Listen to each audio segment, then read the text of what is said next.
নমস্কার। এই সময় পত্রিকা সহ আনন্দবাজার বা বিভিন্ন পত্রিকায় একটি খবর প্রকাশিত হয়েছে।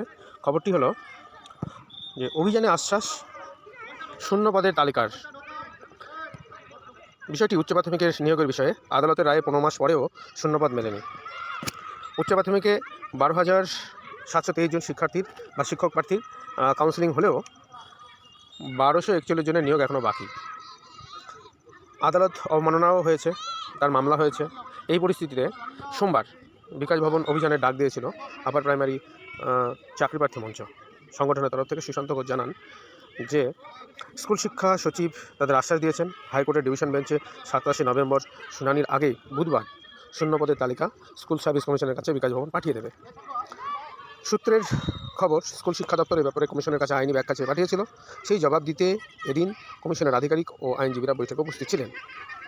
অন্য একটি পেপারেও তাই লিখেছে, বুধবার উচ্চ প্রাথমিকের মেধা তালিকায় বাকিদের কাউন্সেলিংয়ের বিজ্ঞপ্তি দেওয়া হবে। মেধা তালিকায় যে বাকি 1241 জনের কাউন্সেলিং বাকি রয়েছে তার বিজ্ঞপ্তি প্রকাশ করবে এসএসসি।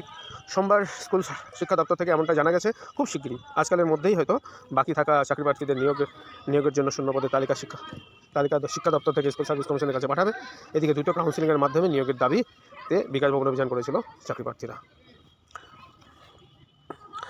আরেকটি পেপারে লিখেছেন, আজ রাস্তায় উচ্চ প্রাথমিকের চাকরি প্রার্থীরা।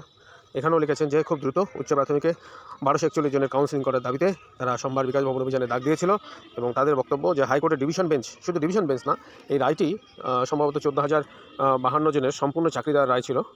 সেটি সুপ্রিম কোর্টেও পাশ হয়েছে। হাইকোর্টের ডিভিশন বেঞ্চ, সুপ্রিম কোর্টের হয়তো 1-2 প্রধান বিচারপতির বেঞ্চেও এটা উঠেছিল, তারা ডিভিশন বেঞ্চের রায় বহাল রেখেছে। তো যাই হোক, আর 1241 জনের কাউন্সেলিং দ্রুত হোক, দ্রুত তাদের মুখে হাসি ফুটুক, তারা দ্রুত বিদ্যালয়ে যাক, আগামী শিক্ষাবর্ষে আগেই যেন তাদের স্কুলে পাঠাতে সক্ষম হয় স্কুল সার্ভিস কমিশন, এই আশা রাখছি। দীর্ঘদিন ধরে তারা অপেক্ষা করছে বিদ্যালয়ে যাওয়ার জন্য, তাদের পরিবার তাদের দিকে মুখ চেয়ে রয়েছে। তারা একটা ভালো জায়গায় যাক, তারা চাকরিতে যোগদান করুক, তারা দেশ গড়ার কারিগর বা শিক্ষার্থীদের শিক্ষিত করার প্রয়াস চালাবে, এই আশা রাখছি। আশা করছি খুবই দ্রুত এই 1241 জনের চাকরি হবে এবং তাদের মুখে হাসি ফুটবে, এই আশা রাখছি। ধন্যবাদ।